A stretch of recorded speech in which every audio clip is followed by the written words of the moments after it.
కార్యకర్తగా మీరు ఒక కార్పొరేటర్గా పక్కన పెట్టి ఒక కార్యకర్తగా నిజంగానే ఒక టైంలో ఇక బీఆర్ఎస్ పని అయిపోయింది, కాంగ్రెస్ పని కూడా అయిపోయింది. ఎందుకంటే మీకు కార్పొరేట్ ఎలక్షన్స్లో దాదాపు 48 సీట్లు దాకా వచ్చినాయి. ఆ టైంలో ఇక సెకండ్ మేమే, ఆల్టర్నేటివ్ మేమే అనుకున్న టైం నుంచి ఒక్కసారిగా మీరు థర్డ్ ప్లేస్కి, అంటే డిపాజిట్ల కోసం నోటాతో పోటీ పడే పరిస్థితికి మీ పార్టీ పడిపోవటం, మీరు పర్సనల్గా మీ ఒపీనియన్ ఏంటి దానిపైన? నేను మీరు అసలు అడిగిన దానికి నేను ఏకీభవించట్లేదు. డిపాజిట్ రాలేదు అన్నది జూబ్లీ హిల్స్ లో ఒక్క సీటుకి మాత్రమే. First of all MLC elections లలో కనీసం కాంగ్రెస్ ఒక సీటు గెలిచిందా? 3 సీట్లలో 2 మేము కైవసం. కాంగ్రెస్ పోటీ కూడా చేయలేదు. కాంగ్రెస్ అసలు క్యాండిడేట్ కూడా లేకుండే. మళ్ళా దానికంటే ముందు ఎంపీ ఎలక్షన్స్ అయినాయి. ఎంపీ ఎలక్షన్స్ అప్పుడు మేము 8 సీట్లు గెలిచాము. బీఆర్ఎస్ ఎక్కడ ఉందండి? గుండు సున్నా.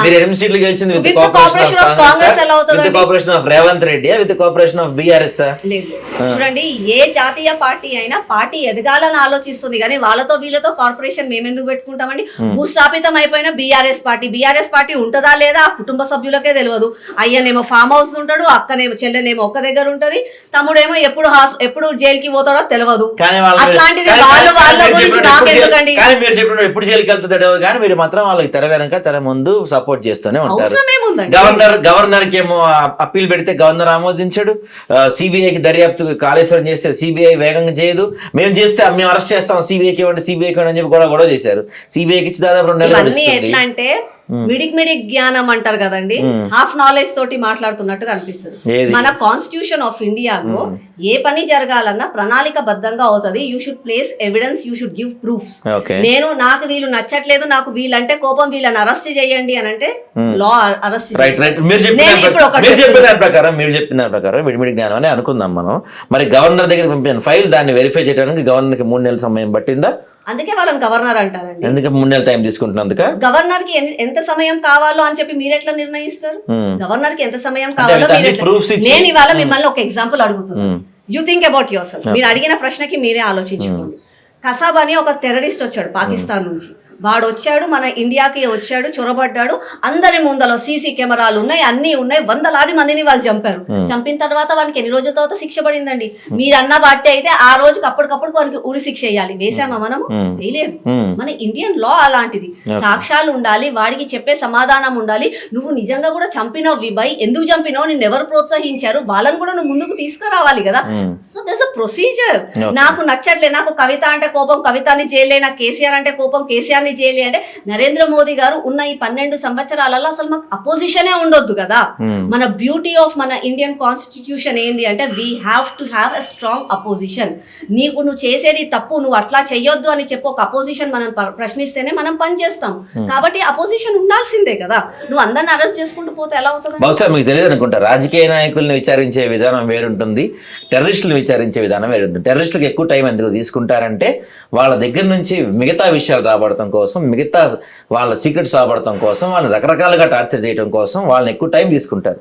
కానీ వేరే పొలిటీషియన్స్కి వాళ్ళని విచారించే ముందుగా గవర్నమెంట్ ఆల్రెడీ అన్ని ప్రూఫ్ సబ్మిట్ చేసి అన్ని గవర్నర్కి ఇచ్చిన తర్వాత మేము జస్ట్ విచారించడానికి పర్మిషన్ ఇవ్వమని, ప్రాసిక్యూట్ చేయడానికి పర్మిషన్ ఇవ్వమని గవర్నర్ అడిగినప్పుడు గవర్నర్ దానికి మీరు చెప్పిన కసబ్ ఎక్స్ప్లెనేషన్ తీసుకొని ఇంకేమేమి గవర్నర్ చేయరు. మీరు చెప్పిన ఎక్స్ప్లెనేషన్ ఇప్పుడు మీరు ఫర్ ఎగ్జాంపుల్ కేటీఆర్ గారు ఫోన్ ట్రాపింగ్ చేశారు అని చెప్పారు, కాంగ్రెస్ ప్రభుత్వం చెప్పింది. వాళ్ళని ఎందుకు అరెస్ట్ చేయలేకపోతున్నారు? మీరు కూడా చెప్పారు ఫోన్ ట్యాపింగ్ చేశారు, ఎందుకు అరెస్ట్ చేయలేకపోతున్నారు? దానికి జరుగుతుంది. KCR for example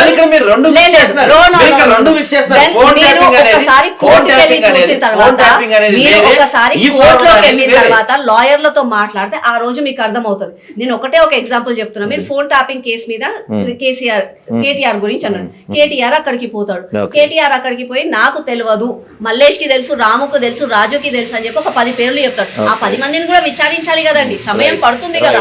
there is a time going process. కానీ నేను ఇంకొకటి చట్టం ఎవరికి చుట్టం కాదండి, చట్టం ఎవరికి చుట్టం కాదు. ఏ సమయం వచ్చినప్పుడు బోన్లో వెళ్ళేవాడు బోన్లోకి వెళ్తాడు, ఉరికంబం ఎక్కేవాడు ఉరికంబం ఎక్కుతాడు, ఇంటికి వచ్చేవాడు ఇంటికి వస్తాడు.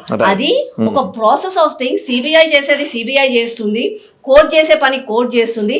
కోర్టుని, సిబిఐని, బీజేపీని కలపడం అన్నది తప్పు. Okay. ఎవరి పని వాళ్ళది. వాళ్ళు వాళ్ళంతలా వాళ్ళు ప్రైవేట్ గా వాళ్ళు ఒక ఆర్గనైజేషన్ గా వాళ్ళు వర్క్ చేస్తున్నారు. అన్ని పనులు బీజేపీ చేస్తుంది అని అంటే మాకు నేను ఇందాక చెప్పినట్టుగా మాకు అపోజిషనే ఉండకపోయేది. మమతా బెనర్జీని అరెస్ట్ చేపిస్తాం, స్టాలిన్ అరెస్ట్ చేపిస్తాం, కేసీఆర్ ని, రేవంత్ అందరిని అరెస్ట్ చేపిస్తాం. ఎందుకండి రాహుల్ గాంధీనే అరెస్ట్ చేపిస్తాం? మాకు ఎందుకండి? మేమే రాజుల్లా ఉంటాం. బీజేపీ ట్రెండ్ మార్చింది. ఒకప్పుడు కాంగ్రెస్ పార్టీ మీరు చెప్పినట్టే సిబిఐ ఈడీలను అడ్డం పెట్టుకుని అరెస్ట్ చేసేది. మీరు వచ్చిన తర్వాత ఏం చేశారంటే వాళ్ళని పూర్తిగా వాళ్ళ పార్టీ అడ్రస్ లేకుండా చేయడం మీ స్ట్రాటజీ. చంద్రబాబు నాయుడు 23 సీట్లకు పరిమితం చేసి అదే చంద్రబాబు నాయుడుతో కలిసి చట్టపట్టాలు వేసుకొని తిరుగుతుంది ఎవరు ఇప్పుడు? తిరుపతికి అమిత్ షా తిరుపతికి వస్తే రాళ్ళేసిన చంద్రబాబు నాయుడుతో ఈరోజు చైర్ పంచుకుంటుంది ఎవరు? చంద్రబాబు నాయుడు గారు తను చేసిన తప్పులు తను తెలుసుకొని మా రాష్ట్రం అభివృద్ధి కావాలి అని అంటే జగన్ లాంటి వాళ్ళు ఏదో తప్పుడు ప్రచారాలు చేసి నన్ను ఏదో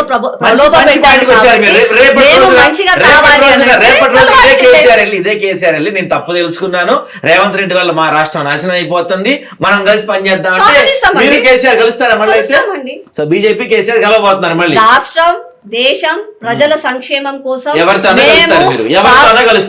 డెఫినెట్లీ చెప్తున్నాను. నీ మనసులో దేశం, రాష్ట్రం, ప్రజలు ఉన్నారు అని అంటే అందరం కూడా ఒకటే కదా. సో అవసరమైతే రేవంత్ రెడ్డి ప్రభుత్వాన్ని దించాలంటే, రాష్ట్రం కోసం కావాలంటే బీఆర్ఎస్ తో బీజేపీ కలిసి కూడా వెళ్తుంది. బీజేపీ మీరే చెప్పారు ఇప్పుడే ఎవరితో అవసరమైతే వెళ్తామని. మీరు ఎవరు వచ్చినా సరే అండి, రేపు రాహుల్ గాంధీ వచ్చి మా బీజేపీ పార్టీలో స్వాగతిస్తాం. స్వాగతిస్తాం. అదే నేను అంటుంది, అదే రేపు రాహుల్ గాంధీ కలిసి వెళ్ళటం వేరు, స్వాగతించడం వేరు, కలిసి వెళ్ళటం వేరు. స్వాగతిస్తాం. ఎందుకు అనంటే మేము ఒక పార్టీగా ఈ రోజు ఇక్కడ ఉన్నాము, ఆవిర్భవించింది బీజేపీ పార్టీ అని అంటే కేవలం మా దేశంలో ఉన్న ప్రజల సంక్షేమం కోసమే. దేశంలో ఉన్న ప్రజల సంక్షేమం కోసం నీ చెయ్యితో నా చెయ్యి కలిపి ముందుకెళ్తానంటే డెఫినెట్ గా ముందుకెళ్తాం. సో ఆ చెయ్యి ఎవరిదైనా పట్టుకుంటారు. వాళ్ళ మనసులో దేశం ఉండాలి, వాళ్ళ మనసులో దేశం ఉండాలి, ప్రజలు ఉండాలి, సంక్షేమం ఉండాలి. కేసీఆర్ మనసులో వచ్చి నేను కలుస్తా అంటే కలిపేసుకుంటారు. అయితే చెప్తున్నాం కదండి, మనసులో ప్రజలు శ్రీవాణి గారు చెప్తున్నారు ఎవరి అవసరం అంటే దేశం కోసం, రాష్ట్రం కోసం ఎవరితోనైనా చేతులు కలపడానికి సిద్ధం అని చెప్తున్నారు. అంటే కవిత గారు చెప్తున్న స్టేట్మెంట్స్ కి కొంత బలం చేకూర్చారు శ్రీవాణి గారు కూడా. సరే రేపటి రోజున బీజేపీ బీఆర్ఎస్ కలిసి పని చేస్తారేమో, చేస్తారని అంటే చెప్తున్నారు. అంతేగా? నేను ఒకటే చెప్తున్నాను కదండి, దేశ ప్రజల కోసం, రాష్ట్ర ప్రజల కోసం, వాళ్ళ సంక్షేమం కోసం ఎవరు ముందుకు వచ్చినా కూడా మా బీజేపీ పార్టీ స్వాగతిస్తారు. ఎంఐఎం వచ్చినా స్వాగతిస్తారు. వాళ్ళు ఇప్పుడు మీరు చెప్పినట్టు కేసీఆర్ లాగా ఆయన కూడా మారిపోయి కలిసి పనిచేద్దాం అంటే